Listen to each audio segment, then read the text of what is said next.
Se você tem vontade de trabalhar no mercado financeiro e está pensando em como fazer essa transição ou talvez está um pouco perdido, então hoje é o seu dia de sorte, porque nesse vídeo aqui eu vou explicar para você como que eu faço um plano com todos os meus alunos que querem fazer transição, assim como você quer fazer também, como que ele faz para não ter nenhum problema, para ele conseguir fazer essa transição da melhor forma possível. Então nesse vídeo aqui você vai ver o plano que eu faço com todos os meus alunos. Então fica aí para acompanhar.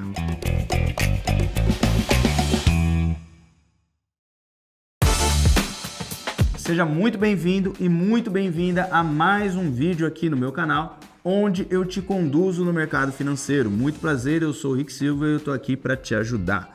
Vamos lá, você está querendo fazer transição, você está com essa dificuldade que, e aí, o que eu faço? Como que eu faço? Será que não tem alguma pegadinha aí na entrada do mercado financeiro que eu não estou vendo? Então, eu quero explicar para você.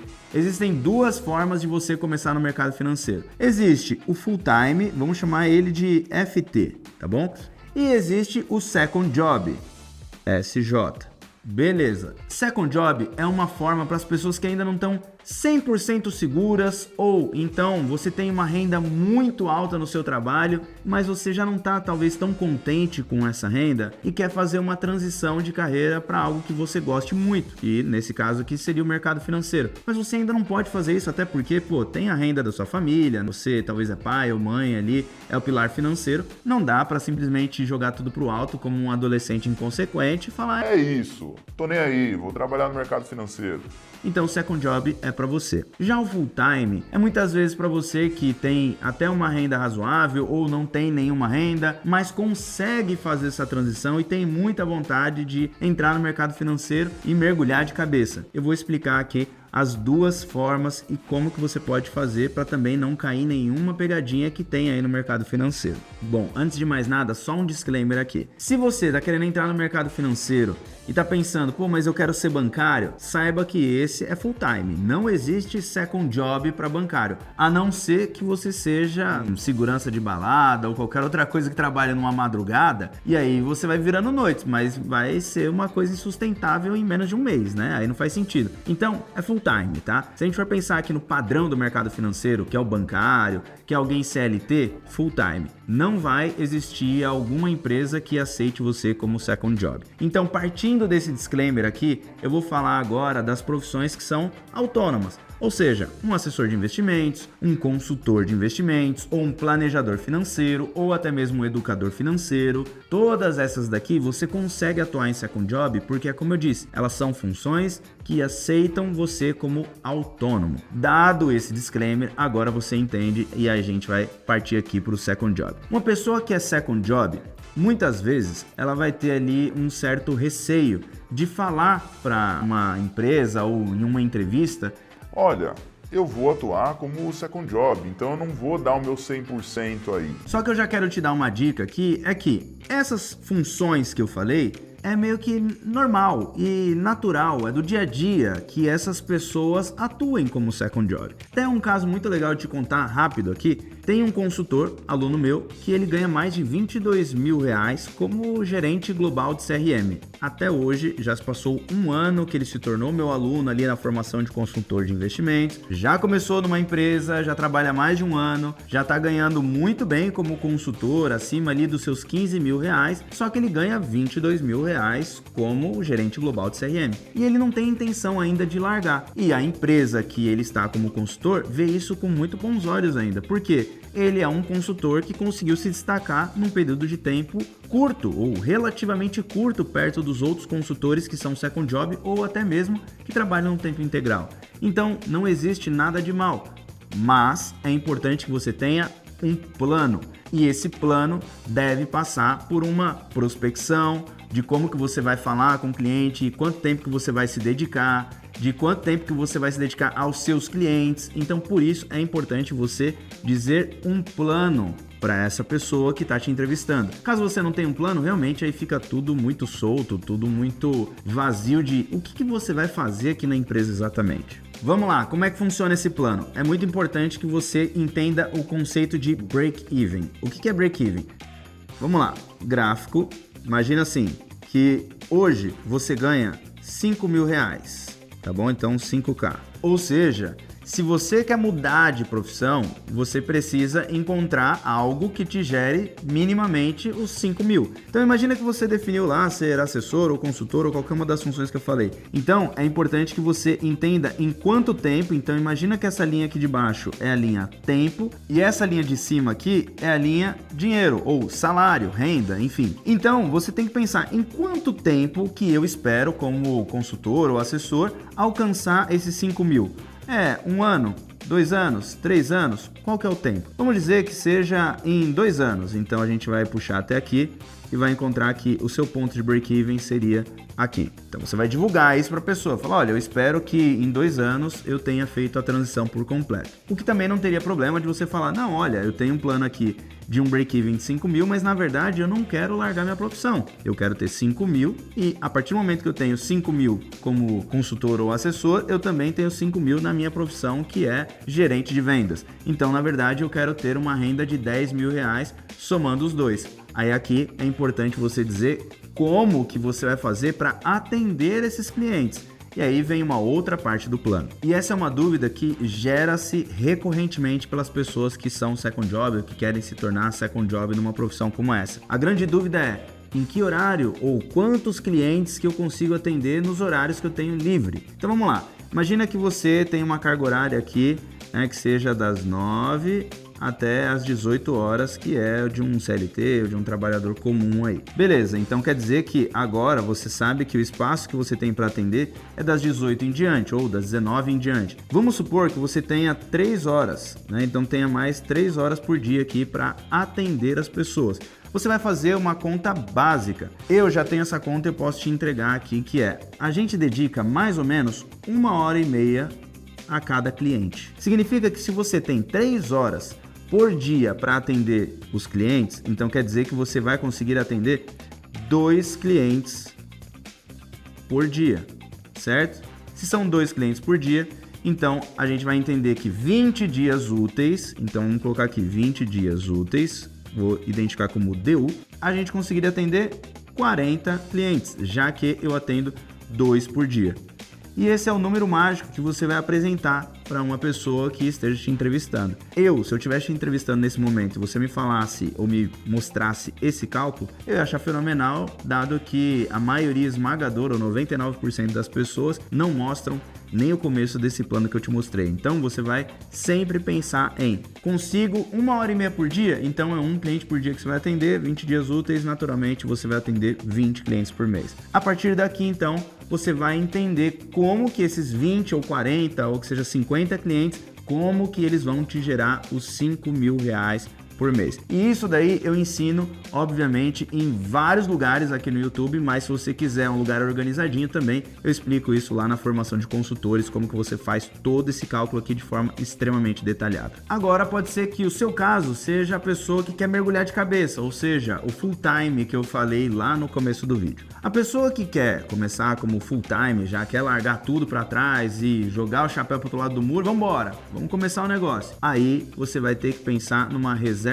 de emergência ou numa reserva que você vai acabar queimando. Normalmente, quando a gente fala de reserva de emergência, a gente fala em 12 vezes o salário ou seria o seu custo de vida.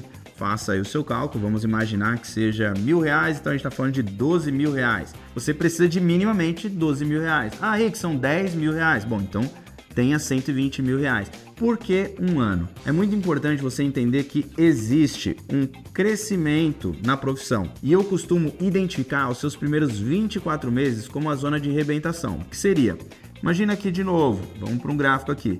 Imagina que aqui são os seus primeiros 12 meses e aqui são os seus primeiros 24 meses trabalhando no mercado financeiro. Você tem o quanto você vai ganhar ao longo desse tempo. Imagina que são aqui R$10.000 por mês que você precisa. Se você identifica que nos primeiros 12 meses você vai conseguir atingir os seus R$10.000, show de bola. Então quer dizer que você precisa ter uma reserva de emergência minimamente de 12 meses. Dado que você vai aumentando conforme o tempo vai passando, você não precisa de 12 meses. Só que para ficar ainda mais seguro, 12 meses é o ideal. Agora não, eu acho que eu não atinjo esses 10 mil reais aqui, porque conversei com o Rick, mandei no Instagram ali uma mensagem para ele, contei um pouco da minha situação e percebi que não é nos 10 mil reais. Na verdade, iria para os meus 24 meses os 10 mil reais. Então agora você entende que você precisa de minimamente ali entre 20 e 24 meses de reserva para você poder fazer essa transição, dado que ao longo desse tempo você vai ter uma queima de caixa. Óbvio, você não vai precisar de 24 meses para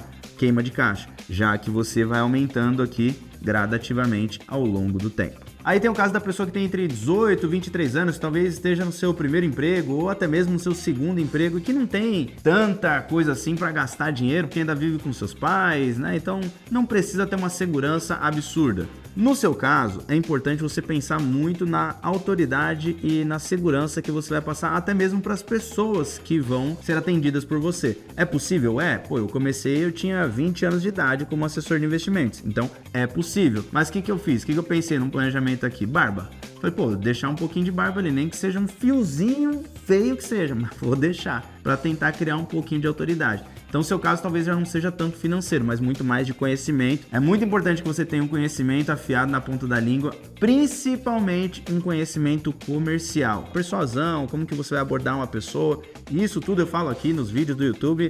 Tem aí, é só você procurar um pouquinho mais aqui que você encontra vários e vários vídeos. Agora, também tem o caso da pessoa que ela é desempregada, que está talvez usando algum tipo de seguro. Um ponto muito importante que eu errei e eu vou te passar isso daqui, porque se eu pudesse, eu não teria errado assim. Eu tinha pego o seguro-desemprego e aí tinha passado acho que uns 3 meses e eu assinei um contrato com uma assessoria. E eu falei, não é CLT, não vai suspender o meu seguro. Suspendeu. Ainda bem que eu não precisava desse seguro, dado que eu era o caso que eu acabei de falar, entre 18 e 23 anos, e eu comecei como assessor. E aí eu só perdi ali 2 meses de seguro, mas que também não era perdi R$ 1.200. Caso você esteja contando com isso, saiba que vai cortar se você fizer a transição agora. Pontos de atenção, independente do caso que você esteja aqui, tá? Qualquer um dos 3, é muito importante que você preste muita atenção nesses pontos que eu vou te falar agora. Primeiro ponto. Se a gente for analisar o trabalho de um CLT, de novo, vamos para mais um gráfico, e o trabalho de alguém que é autônomo, obviamente que a renda é diferente. Como CLT, você não tem ganhos exponenciais, como um consultor, como um assessor ou um planejador. Porém, você tem uma certa, bem entre aspas aqui, segurança, que é o quanto você ganha, você já tem uma previsibilidade maior. Então, aqui, vamos imaginar que você trabalhe como CLT no mercado financeiro que seja e ganhe 5 mil reais. Desses 5 mil reais aqui no fator tempo e fator dinheiro aqui em cima, ele vai se manter ali sempre 5 mil, aumentando um pouquinho para lá, um pouquinho para cá, conforme você trabalha e tudo mais. Agora, um ponto muito importante que eu até falei aqui agora há pouco, para quem está querendo entrar no full time, é que você tem uma fase de aprendizado e essa fase de aprendizado começa depois de uns 6 meses ali a se tornar uma fase de realmente estou trabalhando com isso, estou ganhando dinheiro. Então imagina ali nos seus primeiros 6 meses que você vai ter que já considerar que toda essa primeira fase aqui, é aprendizado. Não vou ganhar mais do que R$1.000 por mês, não vou. Imagina agora que do primeiro semestre para o segundo semestre, então, você vai ter uma rampagem do quanto você ganha. Muito legal, mas ainda não é algo expressivo, porque essa primeira parte aqui, esse primeiro ano, eu considero como um ano de muito aprendizado, dado que é uma profissão nova. Então você precisa identificar se esses primeiros 12 meses realmente representarão o quanto você precisa para custear a sua vida. Aí você pode tomar algumas decisões aqui, ou diminui o custo de vida para que você tenha uma tranquilidade maior, ou então tem uma reserva de emergência, como eu já falei, enfim. Mas os primeiros 12 meses são os meses mais difíceis da carreira. Já no segundo ano, então você vai conseguir ver algum financeiro acontecendo de fato, né? E quando eu falo algum financeiro, aí sim é acima dos 5K, acima dos 10K muito provavelmente, dado que você aprendeu e está executando no dia a dia a profissão de fato. Então, esses 24 meses é o que eu chamo de pronto, aprendeu, passou as ondas ali, a parte mais difícil, que é a zona de arrebentação, agora você está no surf, agora é só você surfar e daqui em diante você vai ganhar muito dinheiro. Com certeza você vai ganhar muito dinheiro se você tiver estudado muito, se você tiver colocado tudo em execução, que as pessoas ensinam, não só eu, mas qualquer pessoa que ensina por aí sobre o mercado financeiro. Então, não tem segredo. Dado que os 24 primeiros meses são os mais difíceis, então faça uma reserva para esses 24 meses. Mais um ponto de atenção para você que quer começar como full time, ou seja, vai mergulhar de cabeça. A pessoa que está lá como second job, caso dê tudo errado, caso ela tenha assinado alguma coisa que não fez sentido para ela tem uma renda e tem um porto seguro para voltar. Você que está mergulhando de cabeça, está arriscando muitas vezes a sua reserva, está arriscando o tempo de vida, que às vezes é muito mais importante do que o dinheiro que você reservou, porque esse tempo não volta mais. Então tem várias coisas que estão em jogo aqui. Então um ponto muito importante é o contrato. Muitas pessoas negligenciam esse ponto, que é o contrato que esse escritório está propondo. Toda vez que você for conversar com alguma pessoa que é de expansão, RH, de um escritório de consultoria, de um escritório de assessoria ou até mesmo de uma corretora, tem o canto da sereia que vai falar: aqui é o melhor lugar, aqui tem mesa de renda variável, aqui tem mesa de renda fixa, aqui tem não sei o que, aqui tem, e você vai falar: pô, é isso, esse lugar tem tudo. Dá uma analisada no contrato. Muitas vezes tem duas palavrinhas que você precisa prestar atenção: non compete, non solicite. Isso aqui vai impedir de você trabalhar caso tenha algum problema, você queira sair. No non compete eles vão impedir que você trabalhe em qualquer outro lugar que eles não queiram que você trabalhe, então tá na mão deles, eles podem ou não podem exercer. E o non solicite é caso a tua mãe queira seguir com você para outro escritório, caso você saia desse escritório porque ficou descontente, qualquer coisa do tipo, a sua mãe não pode ir, porque é uma cláusula de não solicitação. Você não pode ir lá pegar sua mãe e falar: mãe, vamos lá ser atendida por mim nesse escritório. Não pode. Então é um ponto de atenção para quando você está iniciando. Muitos escritórios atuam dessa forma. É um contrato leonino onde não se para de pé se você for buscar um juiz, mas quem é que quer ir lá buscar um processo para poder se enrolar num processo? Não quer. Principalmente você que pulou de cabeça nesse negócio. Então, muita atenção sobre isso. Agora, um segundo ponto de atenção que não é tão de atenção assim quanto esse primeiro, mas seria quantos clientes você vai atender. É muito importante que você também tenha um plano para apresentar, não só no escritório, mas também para você. Como eu falei para quem é second job, você precisa ter um plano. Então vamos lá, de novo. Se você tem 8 horas de trabalho, por dia, pode falar que você trabalha 10, mas eu não acredito. Você também não acredita. Você trabalha 8 horas por dia de forma útil, beleza? Então significa que se você atende os clientes ali 1h30, você atende um cliente, significa que num dia desse aqui de 8 horas, você vai atender mais ou menos 5, alguma coisa de cliente. Como um cliente não é metade, então você vai atender ali 5 clientes e acabou. Nada mais do que isso. Se são 5 clientes, então a gente vai multiplicar esses 5 por 20 dias, significa que você atende em torno de 100 clientes. Esse é o ideal. Não pense: quero atender 200, 300, 400. Comece com esses 100 e toda vez que você chegar ali, que você comece a se desfazer dos clientes menores, passando para outros consultores, outros assessores, e que você atenda cada vez clientes maiores. Esse insight aqui, várias pessoas levam tempo para alcançar esse pensamento que eu estou te passando aqui agora. Então é muito importante que você já comece com esse planejamento e não mude de ideia. E esse é um conceito que não partiu do Rick. Óbvio, eu usei durante vários anos. Esse é um padrão usado nos principais centros financeiros, como Estados Unidos, Londres, Austrália, Japão. Os Financial Advisors vão usar o padrão ouro. Então, se você quer ser um Financial Advisor, no caso, um assessor ou um consultor padrão ouro, então você precisa usar esse padrão. E terceiro e último ponto para você que quer começar como full time: ansiedade. Se você fez tudo isso que eu falei, fez um bom planejamento, se você planejou o seu financeiro também, já planejou o tempo que você quer alcançar uma renda, quantos clientes você vai atender, enfim, um escritório, um bom escritório, então você já vai conseguir administrar bem a sua ansiedade. Mas eu quero te dar mais um pequeno detalhe aqui. Você vai dar certo se você executar as coisas diariamente que você precisa executar. Como, por exemplo, você tem 8 horas para trabalhar, então passe 8 horas prospectando, buscando novos contatos, falando com pelo menos umas 5 a 6 pessoas novas por dia, porque a sua ansiedade ela tá ligada totalmente ao quanto você quer de financeiro para pagar o seu custo de vida, ou até mesmo do quanto que você quer ter no futuro, seja 1 milhão, 2 milhões, 10 milhões de patrimônio e que você está construindo agora. Então a ansiedade vai jogar contra você se você não fizer esses pontos, simplesmente começar nessa profissão. E essa profissão, hoje, 50% das pessoas desistem da profissão do assessor, do consultor, justamente por conta de não ter controlado a ansiedade e não ter feito minimamente uma administração ali de um planejamento de quando que ela quer alcançar um patrimônio X ou uma renda X. Se você fizer todo esse planejamento que eu passei hoje para você, seja second job ou seja full time, você já vai estar na frente de pelo menos aí uns 90% dos assessores e consultores que estão começando. Bom, espero que você tenha entendido, gostado desse vídeo aqui, tudo que você viu aqui então, que tenha ficado muito claro para você. Se restou alguma dúvida ou se você quer aprofundar em algum ponto, comenta aqui embaixo que aí eu faço um vídeo sobre ou até te respondo ali também. Se você ainda não é inscrito, se inscreve no canal. E se você não deu like ainda, eu não sei o que você está fazendo aqui, porque já era para ter dado esse like aí, para fortalecer o canal. Aperta o like, tamo junto, valeu e até um próximo vídeo.